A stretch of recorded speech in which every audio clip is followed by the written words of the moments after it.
there is an effort at tackling the challenges that polarize the nation, such as nepotism, ethnic and religious differences, and lack of patriotism.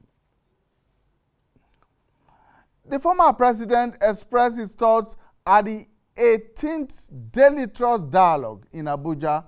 He spoke against the backdrop of recent developments in the country, which include a heightened state of insecurity, ongoing constitutional review and amendments at the National Assembly, economic difficulties, ethnic tensions, regional agitations, and governance challenges. Now, also at that event, the former chairman of the Independent National Electoral Commission, INEC, Professor Atairu Jega, acknowledged the need for a restructured Nigeria, but insists that restructuring alone will not guarantee stability, progress, and socio-economic development. He recommends the pursuit of systematic, incremental positive changes that will avoid what he calls once and for all wholesale restructuring. Now, these views appear to be some new twist, some new angle to the whole campaign, to the whole agitation for a restructured Nigeria. So on the program today, we shall attempt to explore an understanding of the concept, while also exploring pathways to national healing and cohesion. The questions our analysts will be addressing will include: what nature of restructuring is ideal for Nigeria? When should it happen? How should it happen? Who should be involved? And these are a number of questions, amongst others, that we be getting into. Our experts will also be reviewing the current state of affairs of our nation and how to save what observers have termed a fragile and failing state. The conversation will begin after now, but first, let's listen to former President Goodluck Jonathan and Professor Atairu Jega as a basis for our discussion. My conviction is that discussion on restructuring will not help except we restructure our minds, because some of the challenges or some of the challenging issues at the national level still exist at the state and local levels. In Nigerians, it's very easy for people to point at the central government because I was there and I felt the pulse.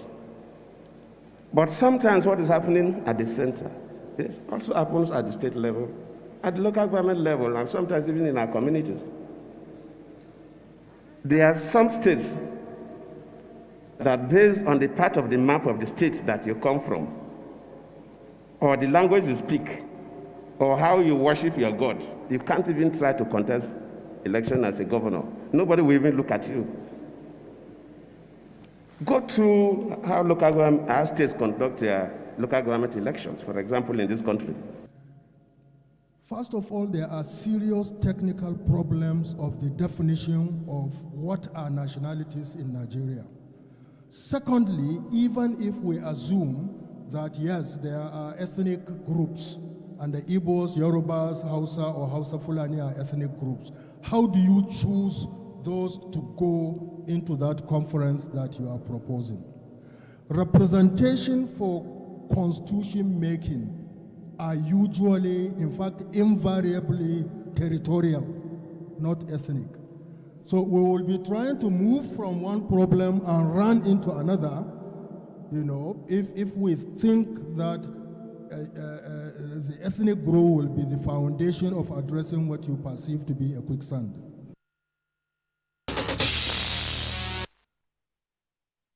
All right, thank you so much for staying with us, people, politics, and power. And today we're looking at the whole concept of restructuring against the backdrop of efforts at healing the many wounds that Nigeria is carrying around today. We have joining me in the studio Professor Charles Nwekaku, Professor Nwekaku teaches public administration at the Nasarawa State University in Kefi. Thank you so much, Prof, for joining us. Thank you. Welcome, viewers. Also joining us is Chief Alaba Yusuf. Chief Yusuf is a public relations practitioner, a public affairs analyst, and a politician. Thank you so much, Chief Alaba Yusuf. Thank you very much. Welcome. Good afternoon, Nigerians. Right, we expect to join us very shortly Professor Yusuf Zwaka, who teaches political science at the University of Abuja here in the nation's capital. Right, and the news just filtering in indicates that the scheduled meeting between governors of the Southwest states and the Miyetti Allah, that's the Cattle Breeders Association of Nigeria in Akure, the Ondo State capital, has already taken off. And of course, we also learned that a number of governors from the northern states are in attendance at that meeting. And that, of course, will be our takeoff point for this program. Chief Alaba Yusuf, the ultimatum that was given by the Ondo State Governor, Rotimi Akeredolu, 7 days ago, expired today. And of course, that has resulted in this dialogue between the governors of the Southwest, the governors from the North, and the Miyetti Allah. Now, the question many people have asked over time is, did we need to get to this crossroad?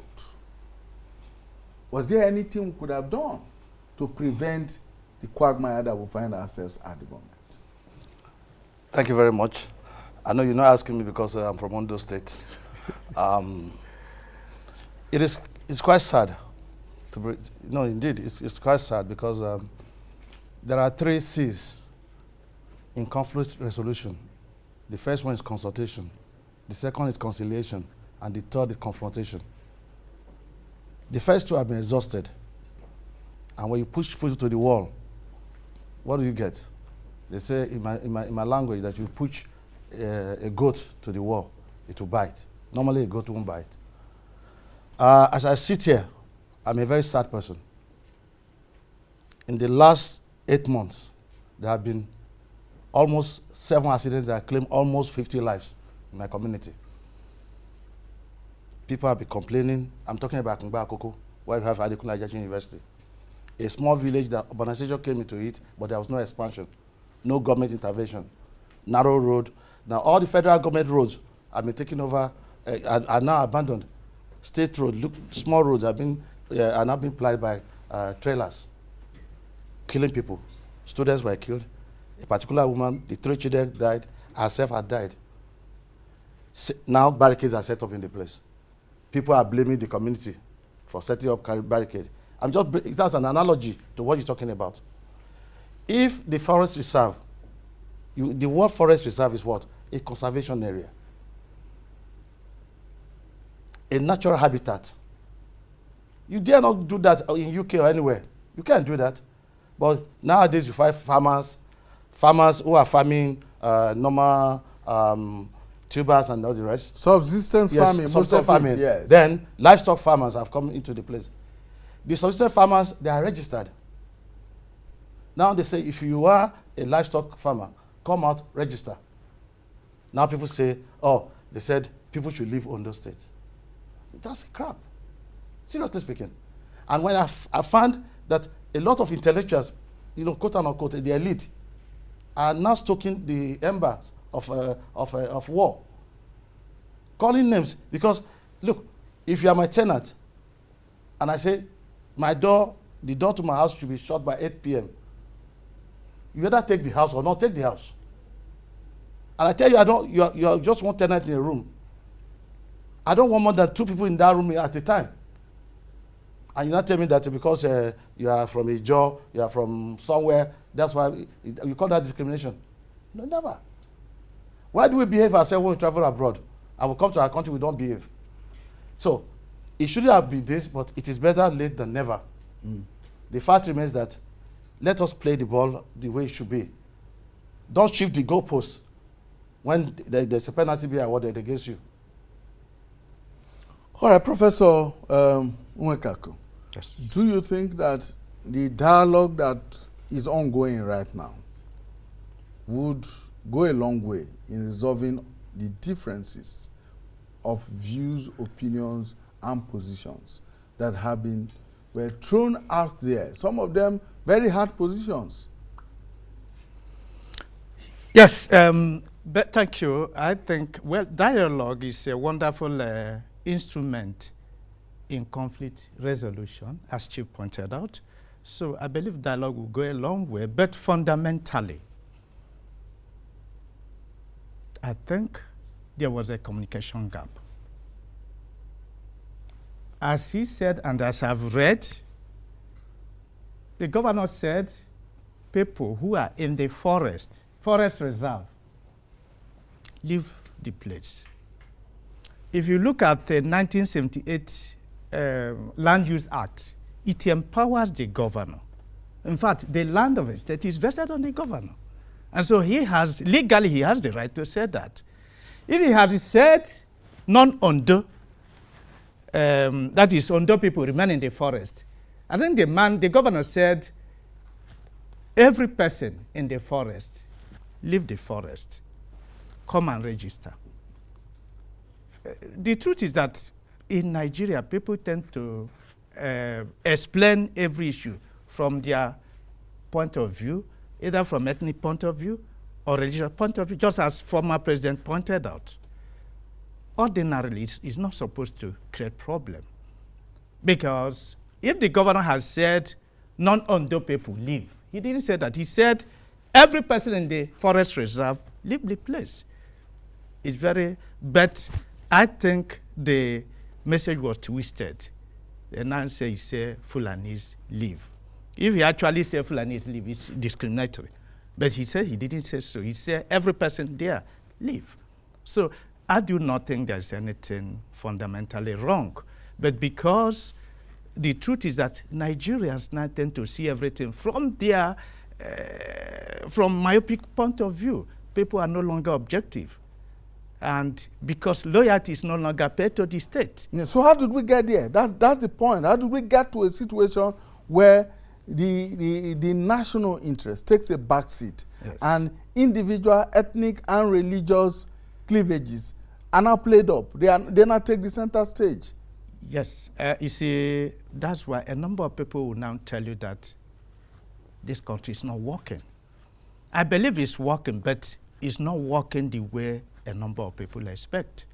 For example, for issue of that nature, government appears to be selective in a number of, government chooses what it comments on, what it acts on, and what it doesn't act on. And that is what is, well, now. So you now find out that social cultural groups have become the major, that is, they now speak on behalf of their people because no person trusts the state anymore. Okay, you can imagine on that issue, Arewa responded. Odua People's Congress responded. Afenifere responded. In fact, from what I read today, IPOP responded. So where is Nigeria moving to? Because people have lost confidence in the state because the state is not doing what it's supposed to do. And now people are now relying on social cultural groups for protection. If you look at like that Ondo Oyo thing, you see that Sunday Igboho gave directive. He's not the governor, he's not chief executive officer, but perhaps maybe the governor of Oyo hasn't said anything. He decided to do that, and people started applauding him. And so now their meeting is belated, but it's still better than nothing. All right. Well, we have now been joined by Professor Yusuf Zoaka, who teaches political science at the University of Abuja. Thank you so much, Prof, for joining us. Thank you. Yeah, just as you were walking in, we were talking about this retreat into ethnic religious cocoons by Nigerians. It appears that they have all abdicated their responsibility to the state, and now they feel safer within their ethnic, their religious cocoons, their cultural cocoons. And so the interests of these various groups seem to supersede the national interest. Yeah, you see, for me, the feeding bottle federal system that we're practicing is largely the problem. And people have been clamoring, that some resources that are centralized should be, some are saying deconcentration, but I think it should be devolved, to states and local governments. If, for instance, at the local governments where people live, work, and die, at the local level, governance is completely absent because the local governments are being hijacked, by the state governors.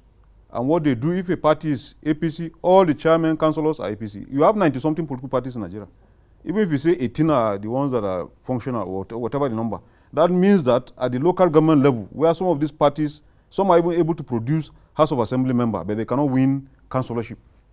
I mean, it doesn't, you see, so which was the point former President Jonathan raised yes. at the Daily Trust Dialogue. Yeah, because he says that the problems that we think are the challenges of nationhood here also exist at the state and local government levels. Because you cannot explain a constituency where a party wins an election into the state assembly or even into the Federal House of Representatives and cannot produce a local government councillor.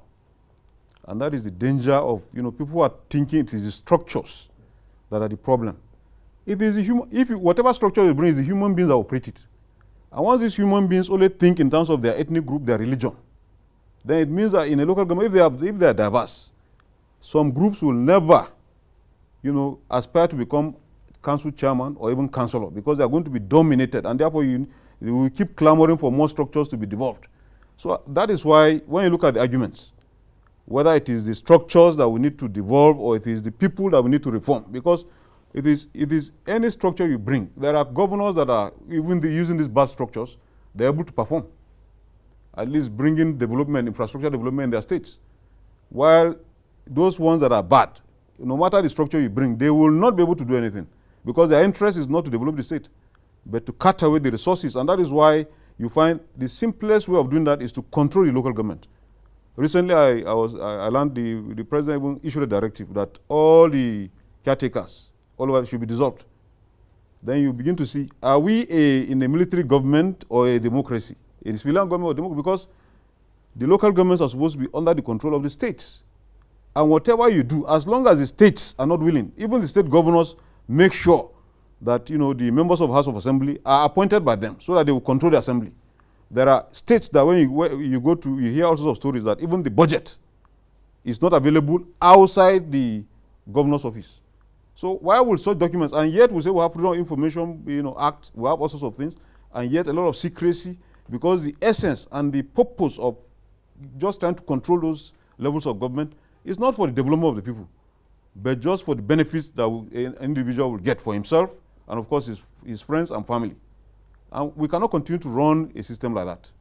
So when we look at all this collapse that we're seeing of all these ungoverned spaces, it didn't start today. You see, when you trace back, we used to have development plans up to Yakubu Gowon.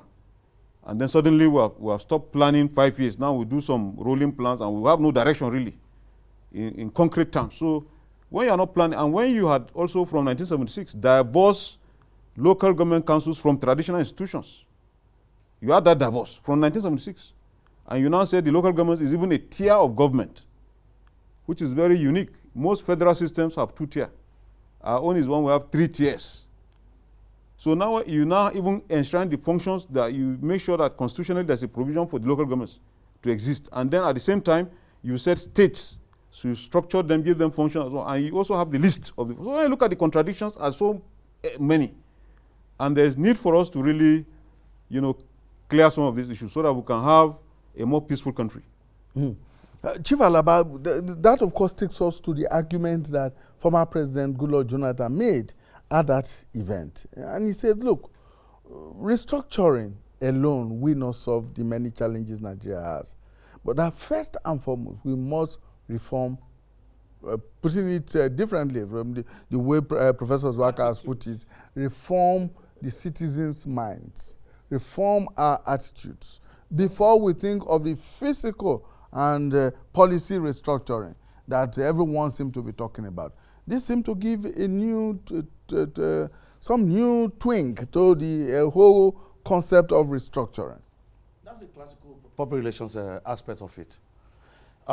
It's not the former president isn't the first person to say so. Tony Blair, in those days, when Britain was going down, the campaign was a back to basics. Back to basics from the home, from the individual. We're talking about mindset reset to acquire skill set. If you don't have positive mind, if you don't have a sense of accommodating people, I'll give you a simple example. Quota system. What's the quality of it? I remember years back, my son is now an engineer in the UK. This boy passed exam, scored 351, and he was to go to King's College. And they said I should bring 100,000 naira. And the little boy was with me for him to go to King's College. If not, they took him to a Janike along Badagry Expressway. I said, yes, he will go to Janike. And you think that boy is stupid? Today, the restructuring we're talking about, so many things have to be restructured, apart from ourselves. NYC, for instance. How do you tell a second generation Nigerian born abroad, who got grant to go to school abroad, who the country that gave him or her the grant is not expecting to serve? It's a recycle fund. They look for a job for the person. But you said the child must come here to serve.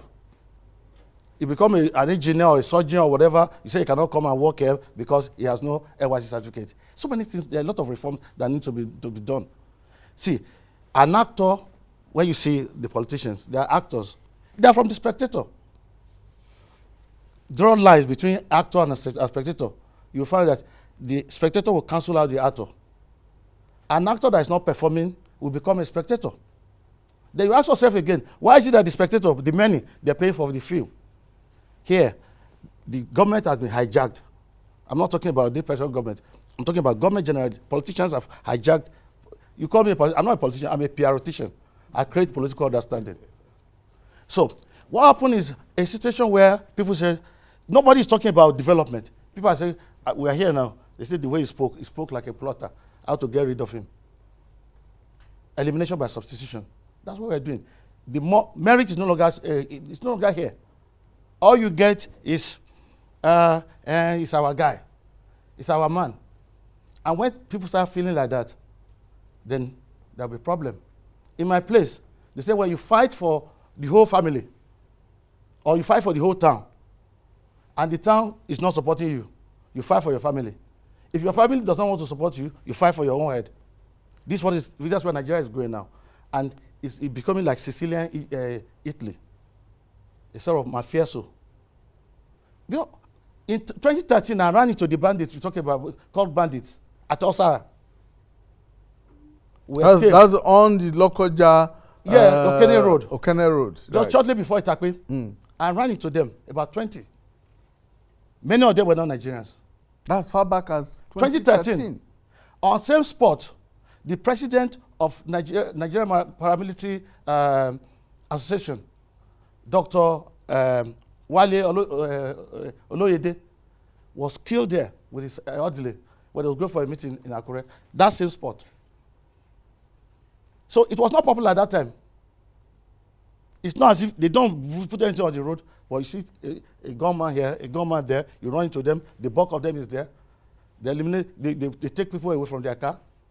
It was just a tanker that saved us. A tanker faced them and had to drive off. There were people with guns in front. They would have been shot. So the pain is there. That every day you now talk northwest. It was northeast initially. Now northwest, southwest, southeast, everywhere.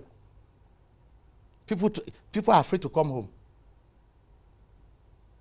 So you see, we're not incorporated. We have a diaspora commission for now. Fine. But how committed? I just came back. How committed can anybody from abroad? Every day, all you listen to is noise of killing, blah, blah, blah. We'll be talking about this restructuring since when? In actual sense, you cannot talk about restructuring without talking about structure. In grammar, in language, structure is the orderly arrangement of words in a language. America now is restructuring. They now found out that internal terrorism is much more than external terrorism against America. Since that January 6th overrun of the Capitol. So why is it, if America can say we want to restructure, did they not break the guards? When Trump decided not to attend the inauguration, what happened? They restructured instantly. All the living presidents, except Carter, who's a bit old. The Republican Bush was there, Clinton was there, Obama was there. That's what you call, when the national question should always be there. But in a situation where you all fight for something, you know the definition. He teaches politics. The political party is what? Assemblage of people. Yes, like-minded people coming together to attain power and share it. But when you attain that power... That definition applies only to the idea. In Nigeria, I don't think that they are like-minded people. But when people... No, you are like-minded when they tell you that, okay, what we want to do, we'll take 100 naira from your recharge card to give solar and give light to people in the rural area. Of course, you feel good about it.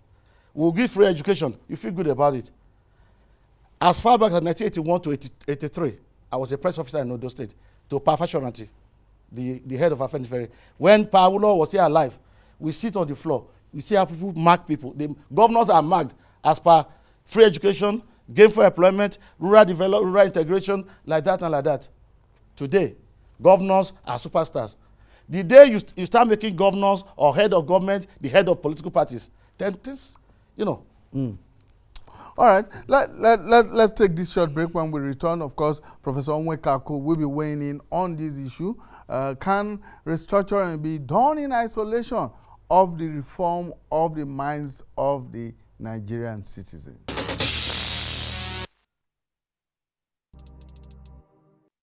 Thank you so much for staying with us. Professor Onwekaku, how do we go about reforming and restructuring the minds of a citizenry who have been so impoverished by government policies, who do not feel a sense of patriotism, as it were, to a nation called Nigeria? Yes, basically, just as the former president, Jonathan, said that there was need to restructure and then reform our attitude. He says we must good. reform our attitude before we restructure. But the problem is this. The problem is this. With the time we have, it is generally agreed that Nigeria is not working. And I want you to remember that already the Southern and Middle Belt Forum has given federal government 90 days ultimatum to restructure Nigeria. The Lower Niger Basin Congress has also given government and other directives. It means people have lost confidence. So the question now is, it is desirable to reform our attitude, but the question is who will do it. Since people have lost confidence in government, at both federal, state and local government, who will now do it? And that's why people say we want restructuring. But must we do it within the time frame yes. that has been specified by these various groups? These are interest groups. See the problem. See the problem. Government, people have lost confidence in the state. It's government and institutions and agencies. Which government institution will now carry on? What you are talking of is moral rearmament. Who will do it? Is it the National Orientation Agency? Tell me the government institution that will do it, that people still have confidence in. Basically, none. This is the problem. It is desirable to reform the attitude, but who will do it? And that's why that takes us to the second one. And that's why these people, a number of social cultural groups have said, look, we want restructuring. Why did they say we want restructuring? Because they believe that because you didn't restructure Nigeria, it keeps on bringing wrong people that run the government. And that's why they say that the present system is not acceptable to them. How did we get to where we are? You asked me that question. First is that Nigeria came together in 1914 through amalgamation, Northern and Southern Protectorate. It wasn't done by Nigeria, it was an imposition.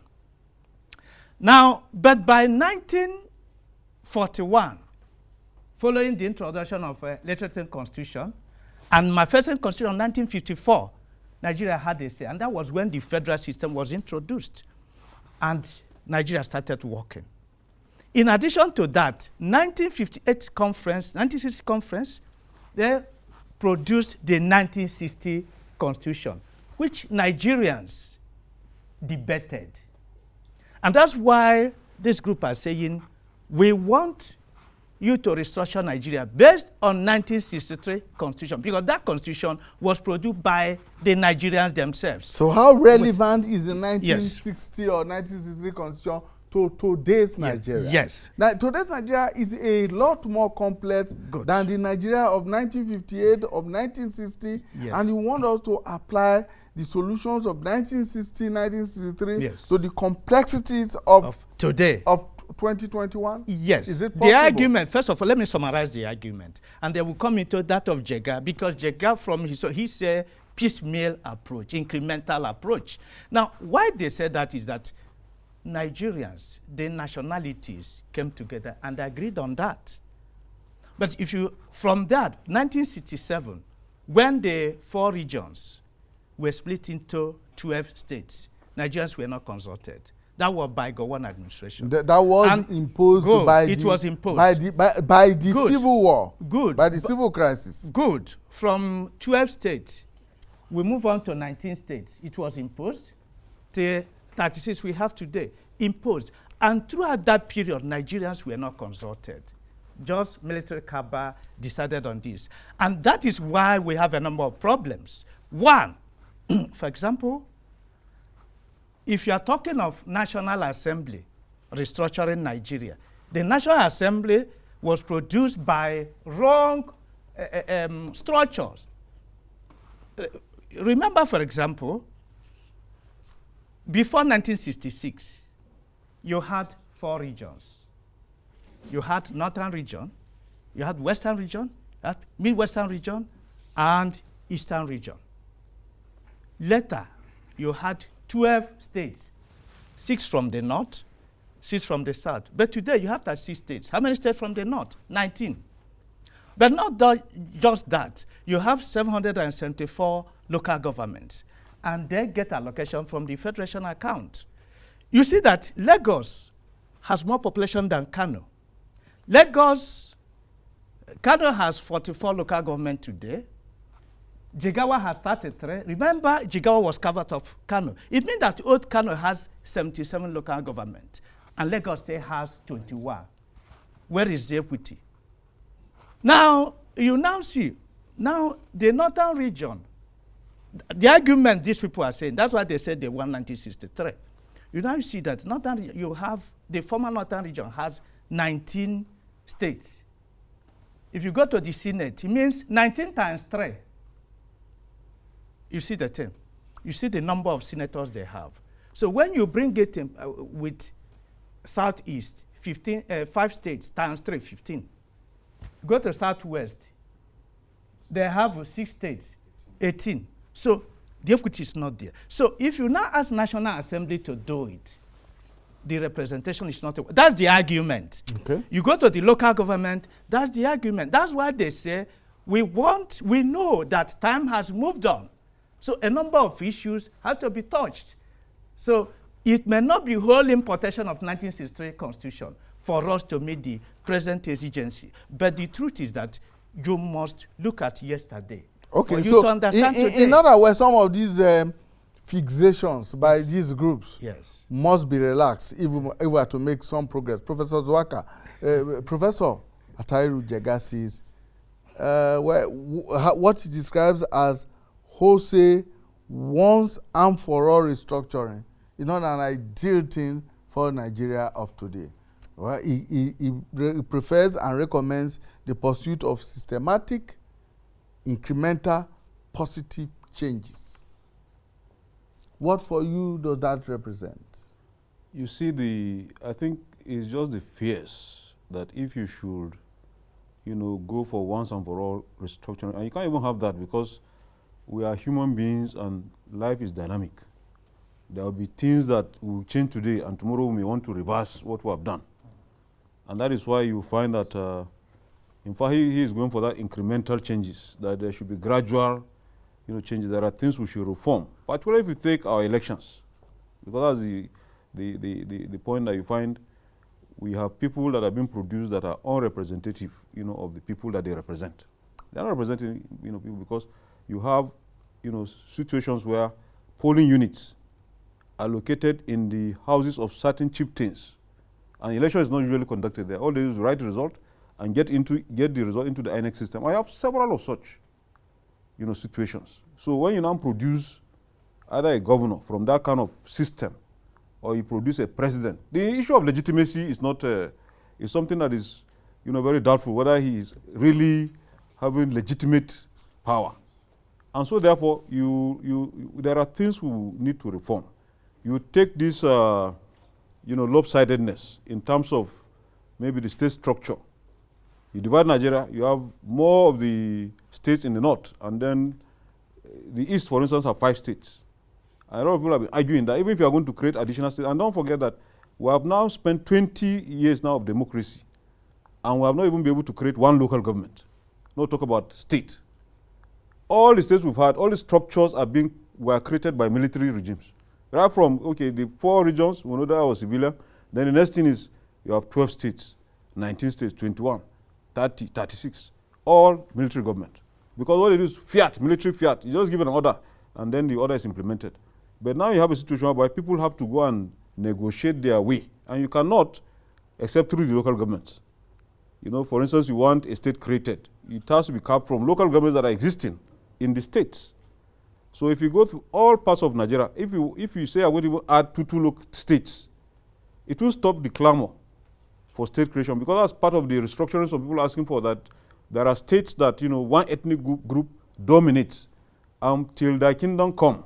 They will continue to produce governors, except they decide, like we have some accidents that happen, for instance, in Kogi State, where now the Igbas have had power. If not so, the Igalas will forever dominate that state. You go to Benue, the thieves will continue to dominate. You go to Borno State, the Kanuris will continue to dominate that state, because there are other ethnic groups. And there are states like Niger that will be able to, find a way of coexisting. So what they do is to produce governors based on senatorial zones. So you have Zone A will produce, Zone B will produce, Zone C will produce. And in order to have some kind of inclusiveness, when you exclude people from power, then why are you excluding them? What are the advantages that you are getting? I don't want them to even have any benefit of such advantage. And so you find that unless because the issue of state creation is there, it's also a problem for a lot of people. Then you talk about the resources that are at the center.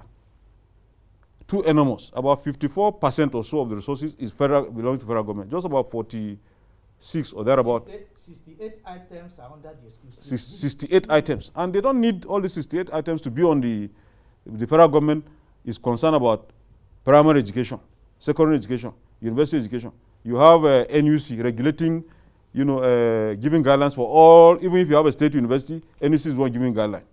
Why can't you have your own state university commission? Why can't you have them replicate all the states so that they regulate? And you don't need to tell them what is the quota, whatever they need to do. They are the ones there's a global standard. They let them go below the global standard. We know that will not be considered to be a university or a polytechnic or college education. So you see, there are a lot of things we are doing in Nigeria that is not right. And unless we sit down, and the National Assembly cannot restructure itself because they are an interested party. There's no way you take anything that will make them, either because people are clamoring that the cost of governance is too high, that you don't even need 2 legislative houses at the National Assembly, that one should go give way. Who amongst them will allow himself to give way? In Senegal, it was the president that, virtually forced the cancellation of the Senate. They had to cancel one house so that the money, about $15 million that was to be saved that was to be spent on them, was now going to be used to resolve the problem of flooding, because, they had floods and it killed quite a number of people, and they felt, why do you now continue to pay people salaries and allowances while citizens are dying? So they now decided, let these ones give way and let's save the citizens. Do we have such patriotic, Nigerians that will do that will phase themselves out of existence? It's not likely going to be possible. So you need, and we don't need to be dialoguing every day. Several constitutional conferences have been held. So all we need to do is if the government is serious, they also promised restructuring. Then why are they reneging? Why are they reneging on what they promised? I thought by now, even if they are going to do some incremental changes, we should begin to see it. For instance, now in 2023, there will be an election. What is the improvement in our electoral system that will ensure that only people that are, genuinely elected will hold those offices? Where is the commitment to that? There's none. And so even if you say we are going to do this thing incrementally, because there's no need for any meeting of any group of anybody again, all you need to do is to because if you take the total number of politicians in Nigeria, assuming, for instance, the total number of politicians in Nigeria is about, if we take maybe the APC Congress election they held the other time, they said the president got about 14 million votes. Let's now assume that there are 16 million members of APC, that there are politicians in APC. And since PDP is older than them, let's assume that PDP has about 20 or 25 million, members. Then the remaining, let's now assume that the entire politician has about 40 million. If we are going to allocate, if there's going to be any sitting, calculate the number of farmers. How many farmers there are? Then the representative should be based on that number. The Chinese, what did they do? They discovered that just about 30% of the population are 80 million. They now decided, okay, if there's going to be anything that will discuss the country's interest, just that 30% will be given to politicians. The remaining 70% goes to the rest of the population of the country, because these are the, the people whose interest should be, promoted at the forefront of whatever decision is going to be made. But now you have, just 40 million out of 200 million. What will be the percentage of that 40 million out of 200 million people? Then they are the ones who will be deciding for 160 million. Virtually everything. You see that less than one quarter. Then you don't have such decisions are not representing the interest. So if you are going to have anything, you bring in the politicians, bring in the business people, bring in the farmers, bring in students, bring every group together. Give them whatever resolutions have been made. Which ones can we take? How do we go about implementing them? Let them sit down, bring out a result. When they hand it over to president will now, it's his party that are in and they have a very good working relationship. You give them a program that they will not spend more than 6 months to get you a result that you now bring into force. So that in the next maybe 1.5 years or something that will remaining, you begin to implement those decisions. Let's see whether it will improve our political system, because life is becoming brutish and nasty in Nigeria. Nigeria has become a field for killing people. So it's a problem. Yeah, Chief Yusuf, the 2014 National Conference made some very far-reaching recommendations, some of which are the ones that are being talked about today. Power devolution, resource control, resource ownership, what have you. Most of these things that are talked about, that are embedded in the whole concept of restructuring, were talked about and resolved at the 2014 National Conference. And like Professor Zwaka said, before the 2014 conference, there were a number of constitutional conferences, most of which also dwelt on these issues. But we seem not to have had the political will and the courage to do anything about them. Thank you very much. You see, the beauty of democracy is in people's participation. In Nigeria of today, what we have is political brigandage. If someone will tell you in money, bring 10 million to obtain a form, to go to an office where they will pay you 1 million. As a business, can you take that to your banker? You can't, because you won't see any sense in it. If you are not going there to steal, you won't make that. So a lot of people have been excluded. See, look at professors here. If a professor should bring 10 million to buy a form, they will check where he works. He must have stolen the money. That is the bottom line. So the situation is this. You know, we talk about hijack. We call it terrorism. There is political terrorism in this country. We're a clique. People who fought for the democracy we have now, or the Nadeco time, you know, they never came, they didn't prepare for governance. Ex-military this, ex-military that. Look at them there. Ex-governor this, go to the Senate, go everywhere. Those are the people you see. When you talk, they look at us, they laugh.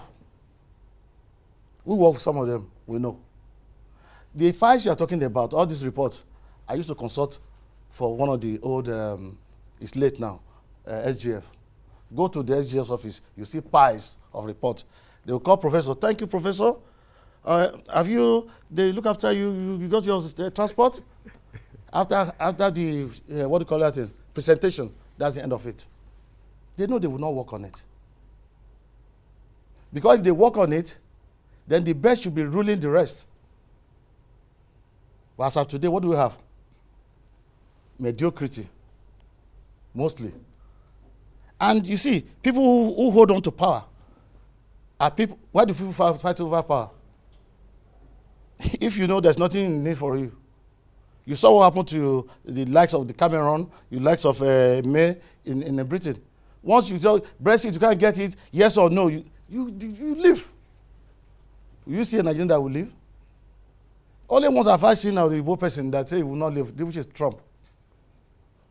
He just talked about how you say you're from therefore, what do you call it? Doctrine of necessity. Ex-president Jonathan will have been president. We all know it. Not because he's not competent, but because of where he comes from. Yes. But who is the president of America now? It's from what state? A small state called Delaware. President Joe Biden.